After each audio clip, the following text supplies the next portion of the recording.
Red Dead Redemption turns 10 this month. Wow. In 1999, it had been a number of years since I had been playing video games. The original Tomb Raider on the PlayStation 1 was pretty much where I left off.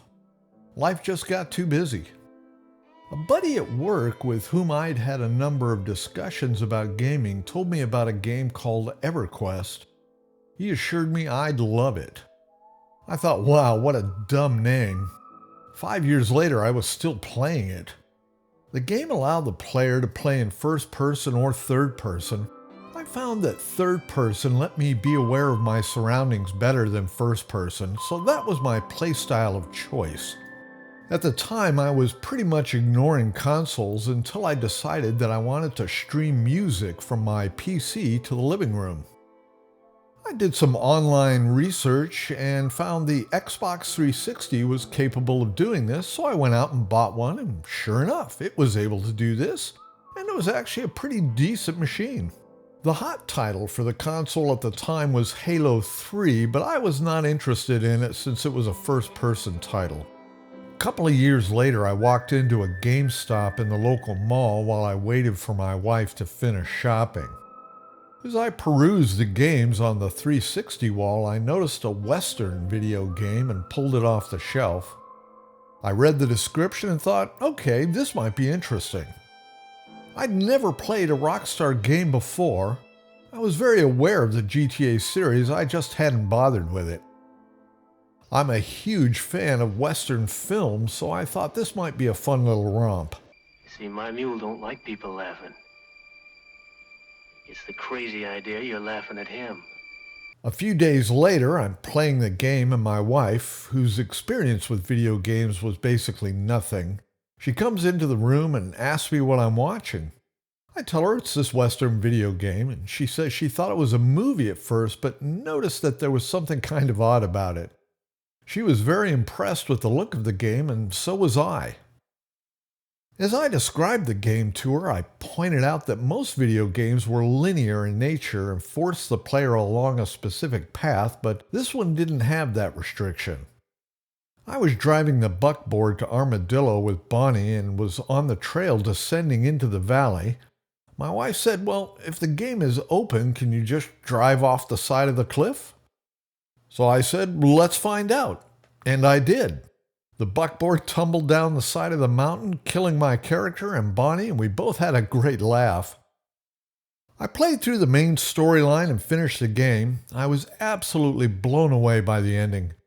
I didn't want the game to end. So I finished all of the side content and then played through the storyline again. That was a first in gaming for me. Prior to this, once I finished the main story, the game went on the shelf and I never looked at it again. The acting was top-notch. It was filled with interesting and bizarre characters. I loved the Thieves' Landing area since it had no law enforcement. It was every man for himself.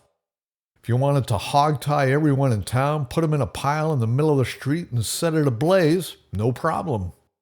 And the music. Wow, I just loved the soundtrack. It had a lonely, winsome tone to it. It was never in your face. With a lot of video games up to this point, I'd turn the music off after a while as it would get monotonous. There was a subtlety to this music that was never in your face. It evoked that great Ennio Morricone music of the spaghetti westerns. Perfect. I was impressed with Rockstar, so when GTA 5 came out, I was all in. I mowed through the storyline and finished all the side content. Again, I loved the game. When Rockstar released it on PC and added the editor, I bought it again and 100%ed it again. When it came out on the PS4, I traded my 360 copy for the PS4 version and played about half of the story on that. When a coworker asked me what I thought of the game, I stated that it was my all-time favorite video game. And indeed it was. Around this time, probably 2016 or so, I revisited Red Dead Redemption and did another playthrough of the main storyline. I revised my opinion of GTA 5 at that time. Reflecting back on the story from both games, it was a close call, but Red Dead Redemption came out on top. That ending and Bob Wheatoff's performance are just so amazing. 7 years after playing Red Dead, the sequel is released. I'd been hyped for the release since Rockstar had teased it about a year before. I was very curious as to how they would handle a story. Would any of the original characters return? Dutch, John, or Bonnie? I pre-ordered it along with the Prima Guide. I was hyped. On first playing the game, I thought that making it a prequel was really the right way to go. This allowed many of the characters to return, as well as allowing the writers to really let us see what Dutch was like since his role was massively expanded. The scenes in the snow looked amazing, but I felt the pacing at the start of the game was really too slow. But I figured things would pick up as the game got through the initial tutorial phase that all video games have to do. The game was simple enough that I never felt a need to consult the Prima Guide. Once the gang got to the town of Valentine, things did indeed pick up, and I was really enjoying playing as Arthur. I thought he was a really interesting and complex character. I loved the fight in the saloon and getting thrown through the window. Just awesome.